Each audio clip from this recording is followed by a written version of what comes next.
अच्छा, human blood यानी मानव रक्त एक साइंस में भी अगर देखा जाए तो बायोलॉजी के अंदर एक बहुत बड़ा पार्ट है ये, जिसे हम ह्यूमन ब्लड या मानव रक्त के नाम से जानते हैं। तो अगर हम इसे स्टार्टिंग करना शुरू करें, इसे हम पढ़ाना शुरू करें, तो इसके काफी इंपॉर्टेंट क्वेश्चन हमें देखने होते हैं, काफी इंपॉर्टेंट हमें इसके फैक्ट देखने होते हैं। जैसे सबसे बड़ा फैक्ट हमें क्या देखने के लिए मिलेगा, तो सबसे पहले आपको ध्यान रखना है कि ब्लड का जो अध्ययन है वो क्या कहलाता है। तो ब्लड का जो अध्ययन कहलाता है बेटा, वो कहलाता है हीमेटोलॉजी। क्या कहलाता है? हीमेटोलॉजी। यानी ब्लड का जो अध्ययन है वो हीमेटोलॉजी कहलाता है।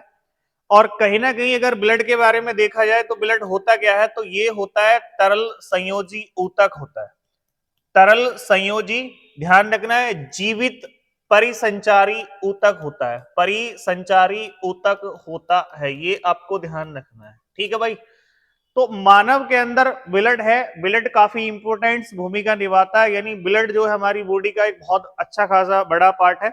और इसके बिना भी कहीं ना कहीं व्यक्ति के जो है जीवन की रचना संभव नहीं है। तो सबसे पहली बात तो आपको ध्यान ये रखनी है कि जो ब्लड है, ब्लड का अध्ययन हीमेटोलॉजी कहलाता है। और ब्लड होता क्या है, तो ब्लड होता है तरल संयोजी जीवित परिसंचारी ऊतक होता है। अब अगर हम ब्लड की बात करें तो ब्लड का पीएच मान क्या होता है, तो ब्लड के पीएच मान की अगर मैं बात करूं तो ब्लड का पीएच मान होता है 7.4। अच्छा, ब्लड का पीएच मान 7.4 होने की वजह से अगर मान लो आपसे कहे कि ब्लड की प्रकृति कैसी है, तो आपको पता होना चाहिए कि ब्लड का पीएच मान 7.4 है। और जब भी पीएच मान 7 से ऊपर होता है तो ये क्या हो जाता है, ये हो जाता है क्षारीय। तो ब्लड की जो प्रकृति है वो कैसी है, तो ब्लड की प्रकृति आपको ध्यान रखना है, ये क्षारीय प्रकृति का। अच्छा, क्षारीय प्रकृति होने का इसका एक रीजन और है कि ब्लड में पाया जाता है सोडियम बाइकार्बोनेट।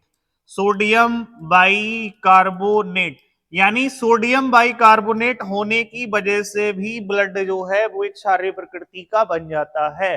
हालांकि 7.4 इसका पीएच मान होने की वजह से भी ये क्षारीय है। ठीक। अब उसके अलावा क्वेश्चन ये बनता है कि भाई मानव ब्लड में, मतलब मानव में कितना ब्लड होना चाहिए।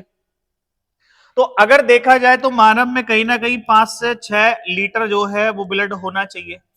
या फिर आपसे कह सकता है कि जो संपूर्ण भार है, संपूर्ण भार जो बॉडी है उसका जो संपूर्ण भार है, संपूर्ण भार का 7 से 8% ब्लड होना चाहिए। तो या तो संपूर्ण भार का 7 से 8% जो है ब्लड होना चाहिए, या कहीं ना कहीं मानव के अंदर जो है वो 5 से 6 लीटर होना चाहिए। अच्छा, मानव में भी अगर दो तरीके से देखा जाए तो एक होता है मेल और एक होता है फीमेल। तो अगर हम मेल में देखें तो 5 से 6 लीटर ब्लड होना चाहिए, लेकिन अगर हम फीमेल की बात अगर हम करें तो फीमेल में क्या होना चाहिए, फीमेल में ध्यान रखना मेल से आधा लीटर क्या होता है, कम होता है। क्या होता है बेटा? आधा लीटर कम होता है। ठीक। मतलब मानव में जितना ब्लड होगा उससे आधा लीटर ब्लड कम जो है वो किसमें होगा? महिला में होगा। और इसलिए महिलाएं क्या करती हैं, कहती हैं कि मैं तुम्हारा खून चूस जाऊंगी। तो भाई आधा लीटर की पूर्ति करना है तो ऐसे इस तरीके से नहीं करना है किसी के साथ में। आधा लीटर की पूर्ति करना है, खा पी के पूर्ति कर लो। गाजर का जूस पी लो, अनार का जूस पी लो, गुड़ खा लो, आंवला खा लो, पालक खा लो, काफी सारी चीजें हैं। समझ में आ रहा है? तो आपको ध्यान ये रखना है, ब्लड का जो अध्ययन है वो हीमेटोलॉजी कहलाता है। ब्लड जो होता है वो एक तरल संयोजी जीवित परिसंचारी ऊतक होता है। ब्लड का पीएच मान जो होता है वो 7.4 होता है, इसलिए ब्लड की प्रकृति जो होती है वो क्षारीय होती है। इसके अलावा ब्लड की प्रकृति क्षारीय होने का रीजन ये होता है कि इसमें सोडियम बाइकार्बोनेट भी पाया जाता है। ब्लड देखा जाए तो 5 से 6 लीटर ब्लड जो है वो मनुष्य में पाया जाता है। और परसेंटेज में देखा जाए तो संपूर्ण भार का 7 से 8% पाया जाता है। मेल में 5 से 6 लीटर होता है, लेकिन अगर देखें हम फीमेल तो फीमेल में क्या होता है, मेल की तुलना में, पुरुष की तुलना में आधा लीटर क्या होता है, कम होता है। अब सबसे बड़ी इंपॉर्टेंस ये है कि ब्लड का काम क्या है हमारी बॉडी में। तो हमारी बॉडी के अंदर ब्लड का काम देखा जाए तो ब्लड का काफी काम है। जैसे हम जो भी फूड ग्रहण करते हैं, यानी जो भी खाने पीने वाली चीजें हम न्यूट्रिशंस ग्रहण करते हैं, या उसके अलावा जो भी हम ऑक्सीजन ग्रहण करते हैं, ऑक्सीजन के अलावा कहीं ना कहीं जब हम कार्बन डाइऑक्साइड को बाहर छोड़ते हैं, उसके अलावा कहीं ना कहीं हमारी बॉडी में एंजाइम एक स्थान से दूसरे स्थान पर ट्रांसफर होते हैं। इसके अलावा कहीं ना कहीं हार्मोन कहीं ना कहीं जो है वो एक्टिव होते हैं, यानी एक जगह से दूसरे स्थान पर एक्टिव होते हैं। दूसरा कहीं ना कहीं जो होता है, जो मेडिसिन होती है, तो मेडिसिन का भी कहीं ना कहीं क्या करते हैं, मेडिसिन का भी कहीं ना कहीं परिवहन करते हैं। अब कैसे समझो, हमने कहा फूड, हमने कहा न्यूट्रिशन, हमने कहा ऑक्सीजन, हमने कहा कार्बन डाइऑक्साइड, हमने कहा एंजाइम, हमने कहा हार्मोन, हमने कहा मेडिसिन और हमने कहा विटामिन। इन सब का परिवहन करने का काम बॉडी में कौन करता है? ब्लड करता है। यानी ऑक्सीजन का परिवहन कौन करेगा? ब्लड करेगा। कार्बन डाइऑक्साइड का परिवहन मतलब उसे बॉडी से बाहर निकालने का काम कौन करेगा? ब्लड करेगा। उसके अलावा आपने जो भी फूड ग्रहण किया, कोई भी न्यूट्रिशन आपने ग्रहण करा, वो बॉडी में एक स्थान से दूसरे स्थान पर ट्रांसफर करने का काम, बॉडी के प्रत्येक अंगों तक पहुंचाने का काम कौन करेगा? ब्लड करेगा। उसके अलावा कहीं ना कहीं बॉडी से कार्बन डाइऑक्साइड को बाहर निकालने का काम भी कौन करेगा? ब्लड करेगा। उसके अलावा एंजाइम को भी कहीं ना कहीं जो है एक्टिव करने का काम, ये ट्रांसफर करने का काम कौन करेगा? ब्लड करेगा। हार्मोन का भी ब्लड करेगा, मेडिसिन का भी और विटामिन का भी।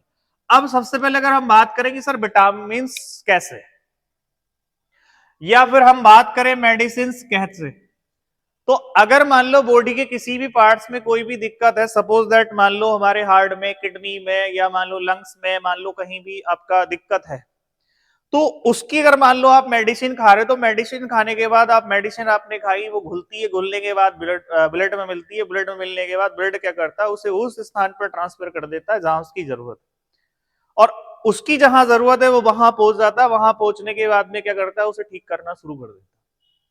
तो ये हमारी बॉडी के अंदर ब्लड करता है। दूसरा विटामिन, मान लो हमने कोई भी चीज खाई, हमें विटामिन मिला, उसके बाद उसका डाइजेशन हुआ, डाइजेशन होने के बाद में क्या हुआ कि कहीं ना कहीं जो अपशिष्ट है वो मलाशय के रूप में बाहर गया, और जो बचा हुआ एक तरीके का जूस वाला सिस्टम है वो हमारे ब्लड के साथ मिला, और ब्लड के साथ मिलने के बाद उसने हमारी बॉडी के प्रत्येक पार्ट्स तक पहुंचाया, एनर्जी दी।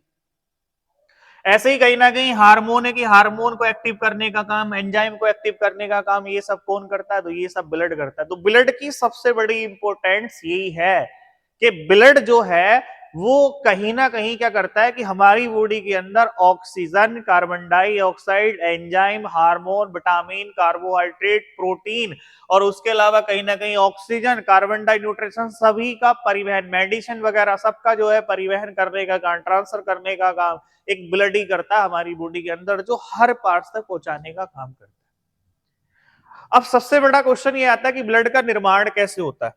तो ब्लड का निर्माण मैं आपसे बता दूं, ब्लड का निर्माण होता कैसे। तो ब्लड का अगर निर्माण, इसके अगर मान लो क्वेश्चन कहे कि ब्लड का निर्माण कैसे होता है, तो ब्लड का निर्माण होता है अस्थि मज्जा में होता है।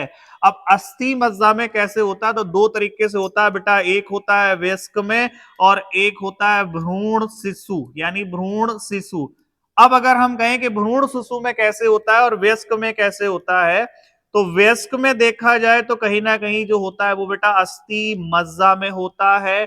उसके अलावा कहीं ना कहीं यकृत में होता है, उसके अलावा कहीं ना कहीं लसिका में होता है, उसके अलावा कहीं ना कहीं टॉन्सिल में होता है, और उसके अलावा कहीं ना कहीं लिम्फ नोड में होता है। कहाँ होता है बेटा? लिम्फ नोड, ये जगह होती है। तो अगर वयस्क में देखा जाए कि भाई ब्लड का निर्माण कहां कहां होता है, तो वयस्क में ब्लड का निर्माण अस्थि मज्जा में होता है, यकृत में होता है, लसिका में होता है, टॉन्सिल में होता है, लिम्फ नोड में होता है। और अगर मान लो हम देखें कि भ्रूण यानी शिशु में ब्लड का निर्माण कहां होता है, तो भ्रूण यानी शिशु में अगर हम देखें तो यहाँ जो होता है ये यकृत में होता है, या यकृत के अलावा कहीं ना कहीं जो होता है वो पिलिया में होता है। तो यकृत या पिलिया में जो होता है वो भ्रूण में जो है वो ब्लड का निर्माण होता है, और अस्थि मज्जा, यकृत, लसिका, टॉन्सिल, लिम्फ नोड देखा जाए तो ये वयस्क में होता है। अब कैसे अस्थि मज्जा में कैसे होता है, कैसे बनती है रेड बोन मैरो, कैसे बनती है आपका व्हाइट बोन मैरो, तो उसके लिए मैं आपको एक स्ट्रक्चर बना के दिखाता हूं। स्ट्रक्चर क्या है? तो अगर देखा जाए तो यहां से यहां तक इस तरह से ये एक आपकी बोन हो गई, और देखा जाए तो यहां से यहां तक इस तरीके से एक बोन इधर होगी। तो एक आपका यहां बीच में है और ये आपका यहां इधर बीच में। तो यहां जो बीच में जो पदार्थ भरा हुआ होता है इसे हम बोलते हैं अस्थि मज्जा कहा जाता है। इसे क्या कहा जाता है बेटा? अस्थि मज्जा कहा जाता है। और इन्हीं के बीच में यहां पर इस तरीके से ये आपका बीच में जो भरा होता है इसे भी हम अस्थि मज्जा बोलते हैं। लेकिन इस वाली को जो हम बोलते हैं इसे कहते हैं हम क्या, तो इसे कहते हैं हम रेड बोन मैरो। क्या कहते हैं बेटा, रेड बोन मैरो। और इस वाले को देखा जाए तो इस वाले को क्या कहते हैं, तो इस वाले को हम कहते हैं क्या, व्हाइट बोन मैरो। क्या कहते हैं इसे, व्हाइट बोन मैरो।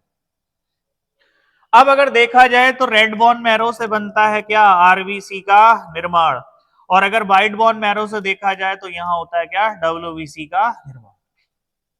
हालांकि यहां देखा जाए तो आरबीसी के अलावा यहां किसका निर्माण होता है, प्लेटलेट्स का निर्माण भी होता है, जबकि व्हाइट बोन मैरो में यहां होता है डब्ल्यूबीसी का निर्माण। तो ऐसे क्या होता है कि ऐसे कहीं ना कहीं ब्लड का निर्माण होता है, जिसे कहते हैं हम आपका फॉर्मेशन ऑफ ब्लड भी बोला जाता है। यानी रेड बोन मैरो से आरबीसी का निर्माण होता है और व्हाइट बोन मैरो से आपका डब्ल्यूबीसी का निर्माण होता है।